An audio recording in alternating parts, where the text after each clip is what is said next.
Hey friends, welcome back to another Seed Talk with Lisa and Layne. Hey Layne. Hello.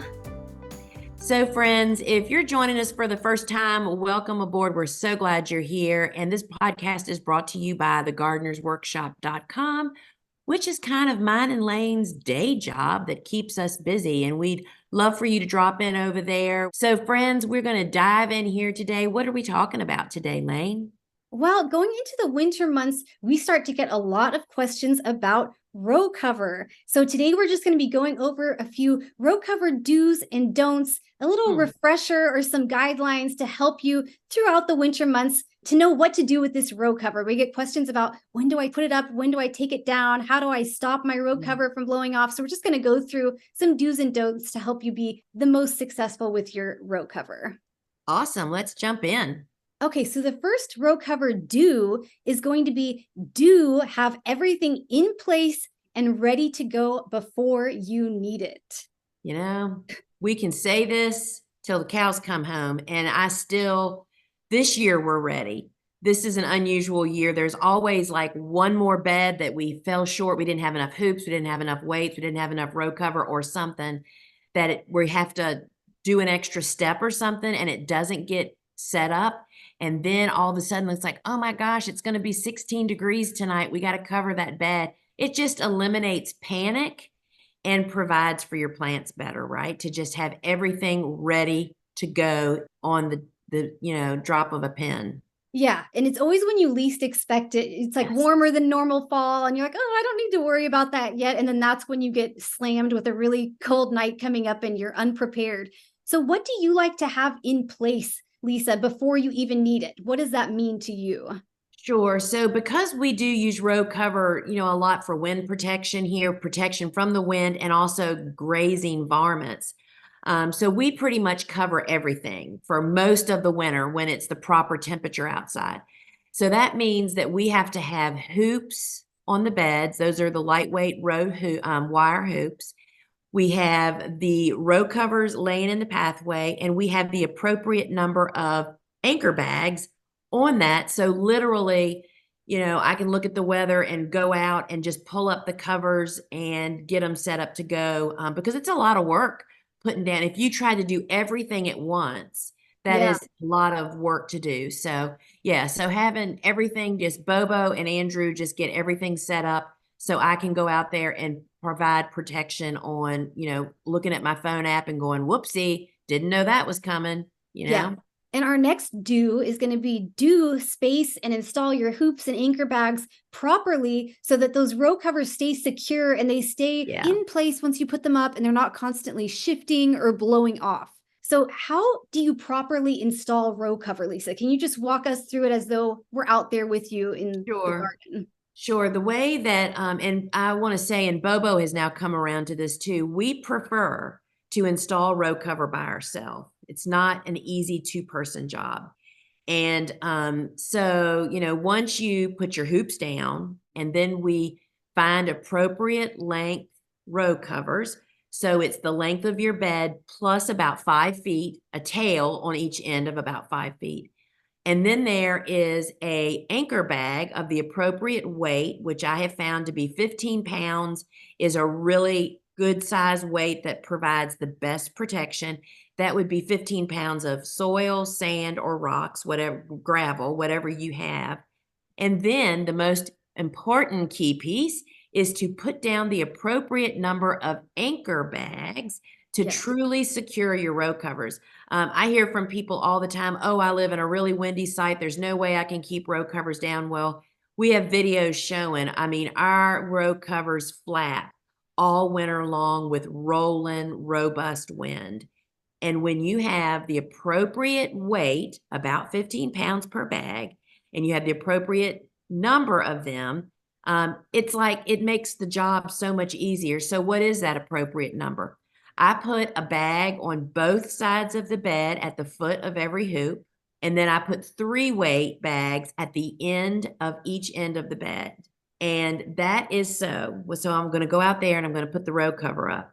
So I go to one end of the bed and I open up the row cover across the hoop, and I put one bag in the middle of the bed at the head, and then I stretch out the row cover and put the bags on. Think about this. You don't want to bunch up the row cover like you're tucking it in like a fitted sheet, right? You don't want to put a bag on that. You want the row cover to be laid out flat so that you have as much surface of row cover underneath the anchor bag so it gets best. So I put 3 weights across the head. Then I go to the other end of the bed without any weights installed on the side, and I pull the row cover tautly and do the very same thing again. It's not got to be super tight, but you want it, the less flapping, the best it stays down. Do the very same thing I did at the head. Put the center one down, then pull the fabric out and put those weights on top.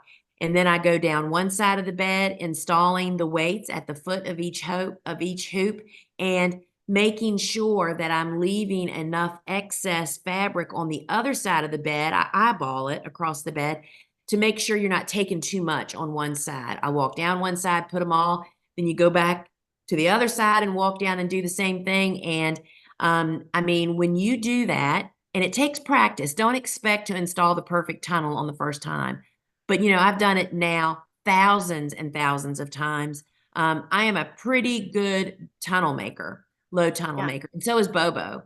And so that's kind of the way that we consider it to be done properly. When you skimp on the hoops or the weight bags, you end up fussing with them all winter. And I mean, what does one additional, I mean, for me, I just say, all right, get another bunch of hoops and buy 2 more, rolls of anchor bags and just do it. And I mean, it's a pleasure. It just makes the job so much quicker and more efficient. Yeah, I do think spacing of the hoops and the anchor bags, that's a place where people commonly go wrong. So what Yeah. is the spacing you prefer to do for your hoops?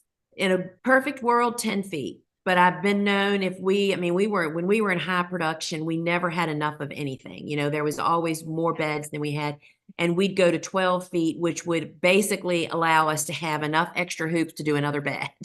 Yeah. But 10 foot is the perfect.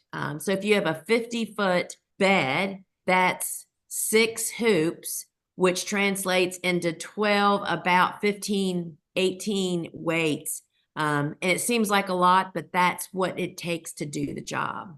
Yeah, and the anchor bags can just be filled with materials that aren't very expensive. What do you like to fill your anchor bags with, Lisa? Well, because I'm married to a man with a dump truck, and I don't use garden soil. If you live on a big farm, you got tons of dirt out there. We don't have that. We have a working garden. I don't have enough soil to just scoop that into a bunch of weight bags when you look at the volume of weight bags. So Stevie brings me home a dump truck load of 57 gravel. And we just sit down and shovel them in and make the bags. And the bags, as everything that's outside, has a life when it's being exposed to UV rays. We tend to get about 2 years out of a weight bag for sure. And we do that because whenever they're not in use in the garden, we pile them in a spot that's easily accessible, and then we cover that pile with either a silage tarp or maybe even old landscape fabric so that they're not actively breaking down when they're not being in use. But what I've learned to do to save work is I always have extra new bags on hand. And when we're picking up bags, if you start to see a bag breaking down, we just grab another bag and just drop it in there with the previous bag. That beats shoveling all over again. So that's really worked out well. How about if someone doesn't have a piece of row cover that's long enough for their whole bed and they want to overlap 2 pieces? What are Well, your thoughts on that? I'm a professional at that, and I'm here to say, don't do it. And here's why. This is obviously, if you have no other choice, you've just got to do it. But here's the drawback. Again, when a row cover, just like actually any film, whether you use plastic or the biodegradable film that we use, what keeps it on the bed is sealing the edges so that air cannot get under it and lift just like a sail. That's exactly Yeah. how it works. And when you have big holes in your row cover or you piece them together, that is just a weak spot. And as I said, we are so windy here. It just does not take much. I mean, it doesn't matter how effectively or how wonderfully I build that, you still have that breach where there's an end, and if all it takes is a wind to blow in the right direction. So in a worst case, do it. We've done it. That's why I know how to do it, not to do it. But sometimes you have to. But the goal is to have full length row covers with no holes, because holes are, it's all about air, not exposing your plants. It's wind getting under it and lifting the row cover. Yeah. So have everything tight and minimize, like you said, any Yeah. wind getting up under the row cover. That's going to cause them to come off and you're just going to be frustrated. Yeah. And I have yet to find any effective way to fix holes.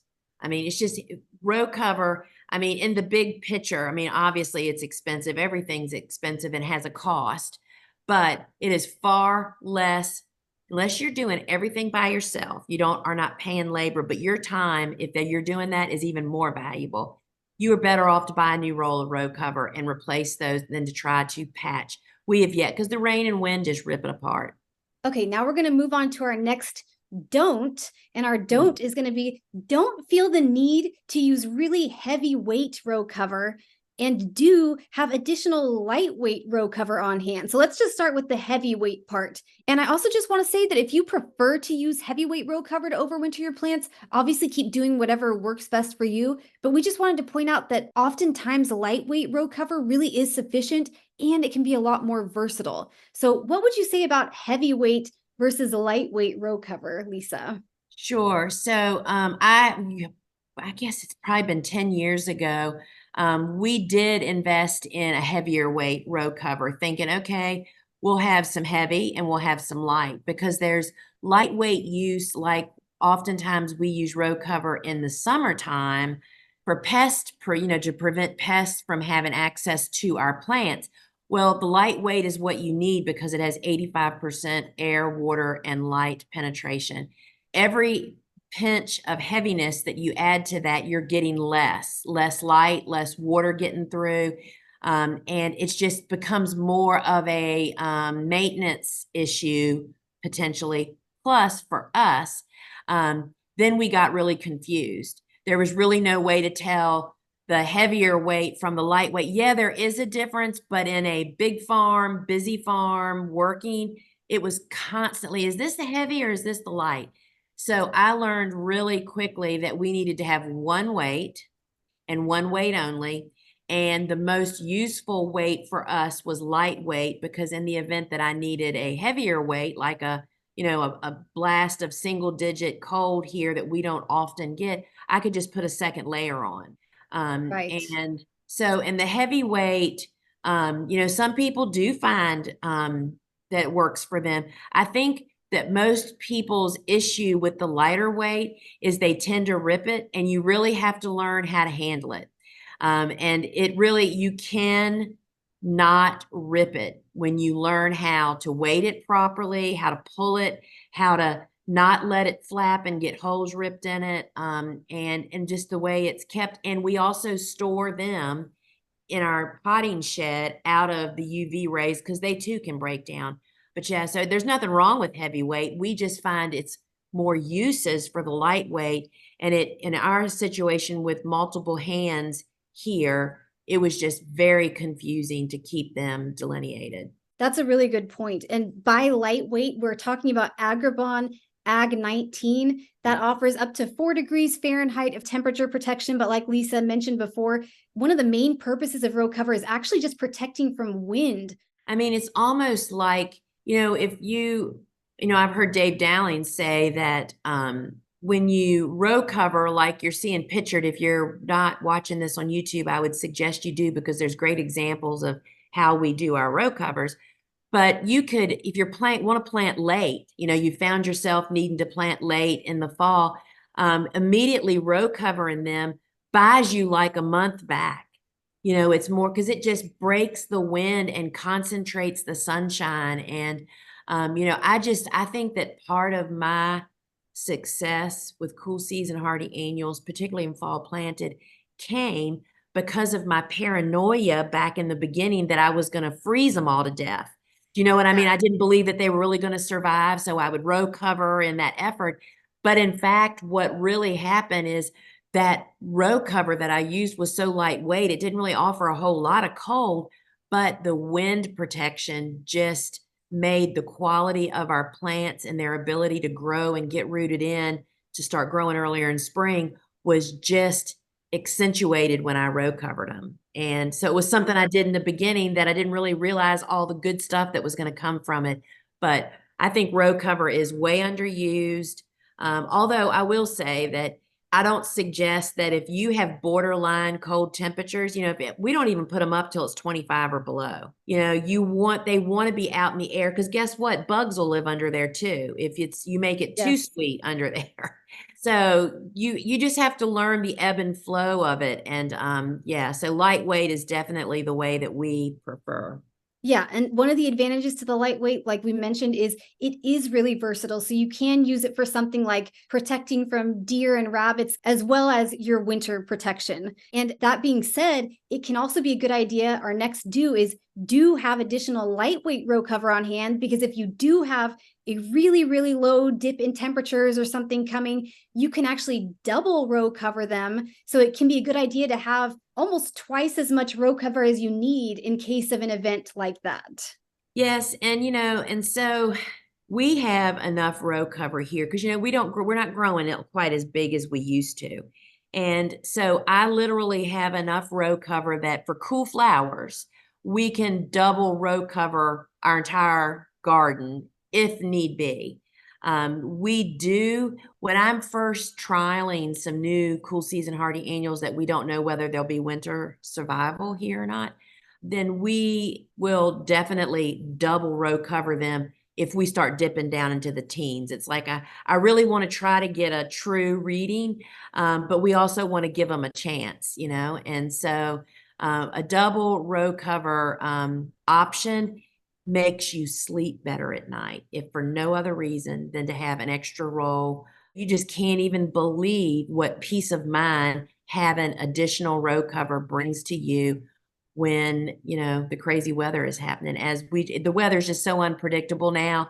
This is your seat belt in a car is basically what it is. Okay, our next do is going to be do put up and take down your row cover based on temperatures and the weather. And don't feel the need to weigh down that entire loose edge when you do pull it down. Can you Right. talk about those? And Lisa, we will talk about the weather in just a moment separately. So maybe just focus on temperatures for now. Okay. So kind of my used to be back when I first started growing cool flowers. Typically, we would put the row covers up around Thanksgiving because that's when it tended to go below freezing and it would just stay there. And basically, the covers would stay up all year. It was really pretty simple. I look back now and think, oh my gosh, what a dream that was. That is not the Yeah. case now. So these days, my marker is I say that I put my row covers up when it's going in the mid 20s. Well, in fact, most of my cool flowers would survive below that. It tends to kind of mark and time in my weather patterns here for me that when we're hitting those light lows of below 25, we're typically getting into the colder time of winter. So it's less likely that I'm going to have to take them back down again because it's a lot of work when you have a lot of beds. So in my book, when it hits 25 or below, our row covers go up or a windstorm. That would also do that. But 25 degrees is when we put them up, and then we take them back down when the weather forecast is showing above 50 to 55 degrees in the afternoon, and it's typically going to do that for more than one day. You don't want that warmer temperature under that cozy cover to be long enough that it's going to encourage either dormant plants to wake up and start growing again or fall plantings that are still kind of getting rooted in to start doing top growth. So I take them back down if we're going to have several days over 55. And when you're taking them down, you might think, oh, I need to move every single anchor bag on that one side and then weigh it down. You have found that that's not really necessary and can lead to a lot of extra work. Correct. And so on my farm, I know which way the wind blows most often. And so I also try to work with the wind. So I tend to take the picture that we're looking at. I tend of looking in this picture, I tend to pull the bags off of the left side of the bed. And then once all the bags are off, and that includes the bags on the end, or at least the two on the left, the middle, and the one on the left, and they're all just sitting in the pathway. And then I just go to the other side and pull the cover and just kind of tuck it down. I don't put the weight bag that's on the right hand side of the bed on top of the whole row cover, because then that means instead of just walking along and kind of loosening that row cover when it's time to put them back up, you don't really even have to. I can stand on the left side of the bed and reach across and grab one end of the row cover and kind of give it a tug, and the wind kind of helps bring it up. Because you're right. I had a really helpful employee once years ago that I sent them out to take it down. I thought they'd been versed in this, but apparently not. And they very efficiently took the bags off on the left and then pulled the covers off and then lifted the bags on the right and tucked them and put the bag back on top of the whole cover. And that meant I had to touch every single bag again. And so practice makes perfect, and you find out how it works for your farm, but that worked really, really well for us. We used to plant 42 to 48 cool flower beds, 120 feet long. And that is a lot of bags and a lot of row cover. And so all of these little individual efficiencies just make it a doable job. And maybe if you live somewhere where it's extremely windy, or maybe the way your beds are oriented, you can't use the wind to your advantage. So perhaps you will find that you need to weigh them down, but try it without it because it will save you a lot of time. So Lisa, what temperatures would you start thinking about double row covering with lightweight row cover? First off, the first thing I think of, how important is that crop to me? So for instance, I can always remember back when we would grow just tons of bells of Ireland, because we never had enough to meet demand. I would always double row the bells when it would call for 15 degrees or below, particularly single digits. I think I would be so afraid that they were going to get winter killed.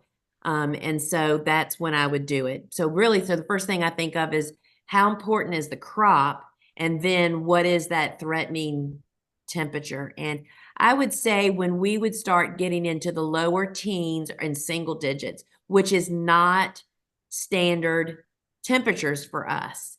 And so I plant according to that, right? So I fall plant anything that winter survives my winter. And when you have unusually low temperatures for your zone, then you have to think, okay, I planted for my zone. This is unusual. Maybe I better add some added protection, is what that boils down to. Putting the second layer on I do it exactly the same way I put the first layer on, but the bags are already down because the first layer is already weighted. And it's really pretty easy to do. And Bobo and I have even tried using those holy row covers, that for several years, we said, well, we'll keep them and use them as the second layer. They get so ripped off because of those holes. It just becomes more of it's one of those things that's like, oh my gosh, I should not have done that. But you do what you got to do with what you have. One other question we've been getting a lot lately is, I think people do understand you're removing the row covers from your cool season hardy annuals. You don't want to encourage them to grow too much when the temperature is getting higher. What about something like eucalyptus that is a perennial in warmer climates? Do you still pull down the row covers from that the same way you do with your cool flowers, or is that just specific to your cool flowers? So that's a good question. So we do winter over eucalyptus here, even though we're not really supposed to, or it's not supposed to winter survive. With a little bit of help, they will survive. And so the way we do that is we mulch it with about 12 inches of leaves after we've cut the plants back to about 12 to 18 inches tall. And then we mulch them deeply and we double cover them. They stay double covered all year in all winter. And so because most often cool flowers are planted along in the same beds, meaning like there might be eucalyptus in the front half of the bed and we planted cool flowers in the back half of the bed so that we can foster and take care of that eucalyptus like the cool flowers, we kind of follow the same thing. So, I mean, 55 degrees to eucalyptus is not a problem. So, yeah, we just kind of follow suit of what we're doing for the cool flowers. Okay, now we're going to move on to talking about some weather conditions, and we'll talk about storms in just a minute as well. But our first do is going to be, do leave row covers up if you're just experiencing rain and wind. But don't ever leave your row covers up if you're expecting frozen precipitation like ice or snow. Yeah, like this picture. Yes. So why is it so important to take your row covers down if it's going to snow or if there's going to be icy conditions? Right. So really, I mean, we should mention that snow and ice are a better insulator than a row cover ever thought about. But with fabric underneath of that, it can smother and rot and make mushy. Fortunately, this image that we see, and I cannot remember why I did not take my row covers down. This was several years ago. You can see there's no houses built next to me. And I just have to say this. So if you're watching this on YouTube, if you look at the word covers that Layne has on the slide, and it's almost, if you look at the V, and if you look straight up into the trees, up near the top of a tree, you see a little dark spot. That was our great horned owl's nest. Oh. Yeah. Anyway, I can't remember why I did not take these row covers down here, but we survived. So what typically, if you get a snow like we're so famous for here, we get a snow today and it melts almost immediately, which is what happened here. I mean, the next day it warmed up, the sun came out, so there wasn't enough time for smothering to actually happen. But if you have this scenario and the snow stays or ices, it will smother and unfortunately rot your stuff. And ice can also make the row cover stick to your hoops, and it's oh my gosh, and rip your, don't even try to touch frozen row covers. Oh, I mean, no. you'll rip them, you'll just mess them up. So, I mean, I've been out at night with a headlamp on, pulling covers down, knowing that I needed to get them the way they needed to be because it was going to rain and then freeze, and then it's going to be, 20 degrees and there'd be no moving them. So any frozen precipitation covers down. Now, obviously, everyone's going to have to use their best judgment on this, but for you, Lisa, are there any rain or wind conditions that would cause you to take your row covers down? And if so, what type of a storm would it have to be for you to take them down? Well, I wouldn't, I mean, if it's not cold enough to freeze or snow, I'd leave them up and just let it happen. I mean, if it's going to be a serious storm, you don't want your row covers to wrap in the power lines, but I probably would just leave them and let it hold on as best as it can. And just one more do that's not an official do, but do peek under the covers. Do you agree with that, Lisa? That's the scariest thing a flower farmer does. And so, yeah, you might want to go out and check, especially once your winter sets in. But I will tell you that your plants may look like little frozen popsicles, but it's not the top half of the plant that's the most important. It's the bottom half. So I mean, we get tons of emails about that, right? It's like, oh, I'm sure they've died. Well, they may have, but not likely. Cool season hardy annuals are they're much more vigorous than we are. It's that we question them. And so you just have to prepare the best, plan on time, provide the needed cover like row covers, and to do the best you can. And you soon learn. I used to fret, oh my goodness, I won't even tell the stories about how we started all plants all over again. And guess what? They weren't dead at all. They can't, you know what I mean? So you just have to get a little experience under your belt and you will feel so much more confident. Well, I hope that helped answer some of your questions about row covers and helps give you some guidelines to follow throughout the winter. And don't forget to subscribe or follow wherever you're listening or watching, and that way you won't miss any of our future episodes. But thank you so much for joining us, and we hope you're having a wonderful holiday season. Yes, so thanks, Layne. This was a really perfectly timed. I know that I get this question on social media when I'm doing lives, and this will be a really, really useful answer, lots of answers to lots of questions that we're getting now. So friends, thanks for joining us. And remember, if you want to see more of what we're doing, head over to thegardenersworkshop.com, which is home base for us and loaded with fun stuff to do all winter long. Yep. Till we meet again, friends. Bye, Layne. Bye.